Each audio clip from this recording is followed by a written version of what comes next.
नमस्कार मेरे प्यारे दोस्तों, देवउठनी एकादशी 2025 की आप सबको हार्दिक शुभकामनाएं।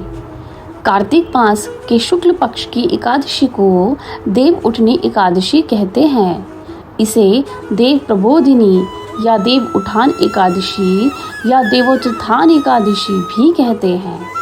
इसके संबंध में कथा यह है कि भाद्रपद की एकादशी को भगवान विष्णु ने शांकासुर नामक राक्षस को मारकर भारी थकावट से शयन कर इस एकादशी को नींद से उठे थे।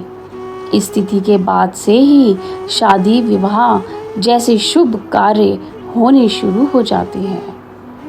देवउठनी एकादशी का व्रत हर साल कार्तिक मास में आने वाली शुक्ल पक्ष की एकादशी तिथि को ही रखा जाता है।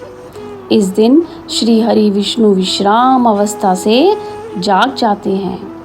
देवउठनी एकादशी से ही चतुर्मास भी समाप्त हो जाता है और सभी तरह के मांगलिक कार्यों की शुरुआत हो जाती है।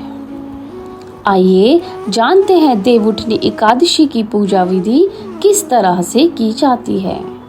इस दिन शाम को जमीन को पानी से धोकर मिट्टी व गेरू से देवी का चित्र बनाएं और सूखने के बाद उन पर रुपए, रुई, गुड़, मूली, बैंगन, सिंघाड़े, बेर, शकरकंदी उस स्थान पर रखकर एक परात से ढक देते हैं। रात्रि में परात बजाते हैं और देव उठाने के लिए गीत गाते हैं। उठो देव जागो देव, उठो देव जागो देव, उठ नारायण बैठ नारायण, उठ नारायण चल चना के खेत नारायण।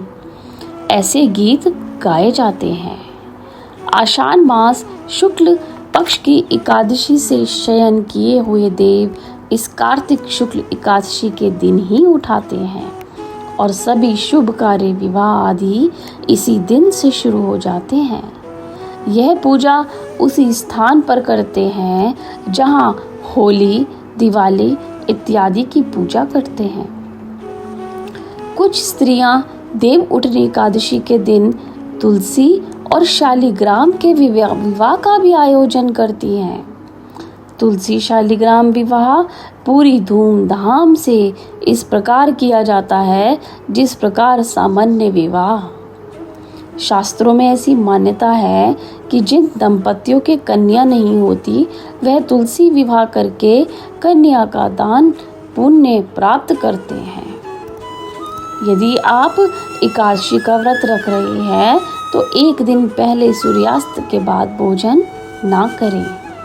एकादशी के दिन ब्रह्म मुहूर्त में उठें और सूर्य देव को जल अर्पित कर संकल्प लें। इस दिन चौकी पर पीला वस्त्र बिछाएं और भगवान विष्णु और माँ लक्ष्मी की प्रतिमा विराजमान करें। उनका अभिषेक कर दीपक का घी जलाएं।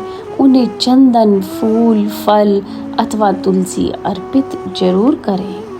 अब भगवान के सामने संबंधित मंत्र जैसे ओम नमो भगवते वासुदेवाय नमः का जाप कर भगवान को केले या फलाहार या तुलसी का भोग लगाएं।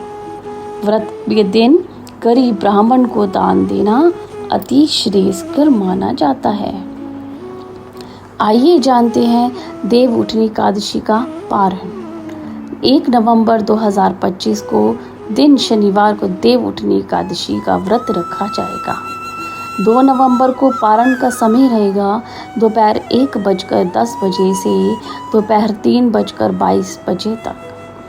पारण दिवस पर हरिवासर समाप्ति क्षण दोपहर 12:55 है। आइए जानते हैं गोना देवउठनी एकादशी का व्रत किस दिन रखा जाएगा। यह व्रत रविवार 2 नवंबर 2025 को रखा जाएगा और 3 नवंबर को इसका पारण का समय रहेगा 6:35 बजे से प्रातः 8:45 बजे तक। देवउठनी एकादशी के दिन जानते हैं तुलसी विवाह का महत्व। कार्तिक मास की शुक्ल पक्ष की एकादशी को कार्तिक स्नान कर तुलसी जी तथा शालिग्राम का विवाह करते हैं। घर में तुलसी जी हो तो विवाह कर दें और ब्राह्मण से पूछकर चीज़ मंगवा लें। तुलसी जी का गमला चूने और कुरु से सजा लें। तुलसी जी का विवाह कराएं, होम कराएं और फेरी दें। पूजा करें। एक साड़ी से मंडप बनाकर वस्त्र चढ़ाएं। मंडप के नीचे तुलसी जी से शालिग्राम जी का विवाह संस्कार करें। मिठाई भी चढ़ाएं, दक्षिणा भी दें।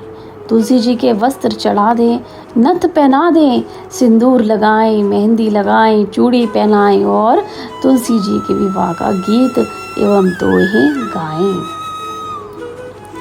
आइए हम इस देव उठनी एकादशी पर अपने आप को पुनः भगवान विष्णु को समर्पित कर उनका आशीर्वाद ग्रहण करते हैं।